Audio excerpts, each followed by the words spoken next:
ఇంద్రకరణ్ రెడ్డి గారికి ఓటమి తర్వాత ప్రజలు చాలా రోజుల గుర్తుకొచ్చిండ్రు. నిర్మల్ ప్రజలు 2 నెలల నుంచి ఇప్పటి వరకు ప్రజల గురించి మాట్లాడాడు ఇంద్రకరణ్ రెడ్డి. నిన్న వచ్చి ప్రెస్ మీట్ పెట్టి ఇవాళ ఇక్కడ అఖండ మెజార్టీతో గెలిపించినటువంటి మహేశ్వర్ రెడ్డి గారిని విమర్శించడం ఏదైతుందో ఇవాళ నీ ఓటమి ఇంకా నువ్వు అంగీకరిస్తలేవు. ఓడిపోయినటువంటి బాధ నీ మనసుకు ఇంకా తాకుతూనే ఉన్నది. అదేవిధంగా ఇలా మహేష్ రెడ్డి గారి గెలుపుని చూసి ఓర్వలేక దాన్ని తట్టుకోలేక ఫ్రస్ట్రేషన్కి గురైపోయి ఇష్టం వచ్చినట్టు మాట్లాడుతూ ఉన్నావు.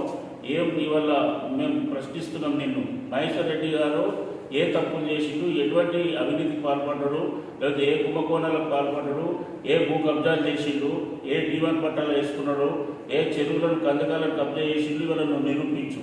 లేకపోతే నీ ఎన్నుకున్నటువంటి మొత్తం కబ్జాల చిట్ట మా దగ్గర ఉన్నది, మేము ఇలా బయట పెట్టబోతున్నాం, ఇవన్నీ పెడుతున్నామని చెప్పేసి భయానికి గురైపోయి ఇవాళ నీ తట్టుకోలేక నువ్వు మహేశ్వర్ రెడ్డి గారిని విమర్శిస్తూ ఉన్నావు. ఇవాళ మేము అడుగుతున్నాం, ఇథనాల్ ఫ్యాక్టరీ గురించి మహేశ్వర్ రెడ్డి గారి హస్తం ఉన్నదని. నువ్వు రాష్ట్ర మంత్రిగా ఉన్నప్పుడు అన్ని రకాల అనుమతులు ఇచ్చింది నువ్వు. అదేవిధంగా ఆ భూములకు మహేశ్వర్ రెడ్డి గారికి సంబంధం లేదు, బహిరంగ చర్చకు రమ్మని చెప్పి ఎప్పటి నుంచో మేము అడుగుతున్నాం. దీనికి సమాధానం చెప్పలేక పారిపోయిన నువ్వు ఇవాళ దాన్ని మళ్ళీ రిపీట్ చేయడం ఎంతవరకు సమంజసం? అదేవిధంగా ఇవాళ అధికారులు ఇక్కడ ఈ ఎమ్మెల్యేల భయానికి బెదిరింపులకు గురైపోతున్నారు. వీళ్ళు పెట్టినటువంటి బాధలు భరించలేక బెదిరింపులకు గురి అవుతున్నటువంటి సందర్భంలో వాళ్ళు లీవ్ పెట్టి వెళ్ళిపోతున్నారని చెప్పి చెప్తా ఉన్నావు. ఇక్కడ ఉన్నటువంటి అధికారులు అవినీతికి పాల్పడుతూ కోట్లాది రూపాయలు సంపాదించి నీ అండదండలతోని ఇవాళ వాళ్ళు పెద్ద తిమింగలాలుగా తయారైపోయిండు.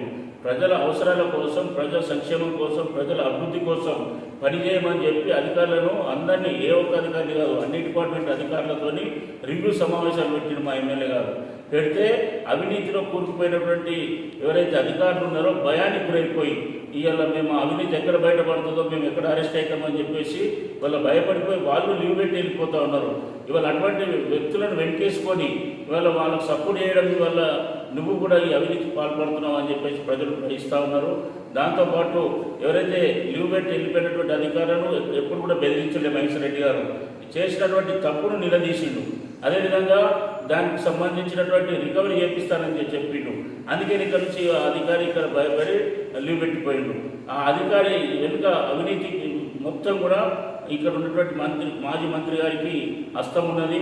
ఇవాళ ఆయననే కాదు, ఇంకా అనేక మంది అధికారులు ఉన్నారు అవినీతికి పాల్పడేటువంటి వాళ్ళు. వాళ్ళ చరిత్ర కూడా తీసేది ఉన్నది, వాళ్ళ వెంట కూడా పడేది ఉన్నది. వాళ్ళందరినీ కూడా పిలిపించి ప్రజాకోర్టును నిలబెట్టి వాళ్ళకు శిక్ష విధించేటువంటి ప్రజాకోర్టులో శిక్ష విధిస్తామని చెప్పి మేము హెచ్చరిస్తూ ఉన్నాం. మరి దీని వెనుకను ఆ రోజు అవినీతికి పాల్పడేటువంటి అధికారులకు అభయ హస్తం ఇచ్చినటువంటి నువ్వు వీళ్ళని ఎక్కడ అరెస్ట్ చేస్తే మళ్ళీ నా పేరు బయట పెడతారని చెప్పేసి భయపడిపోయి వాళ్ళను ఈరోజు మహేశ్వర్ రెడ్డి గారిని విమర్శిస్తూ ఉన్నావు.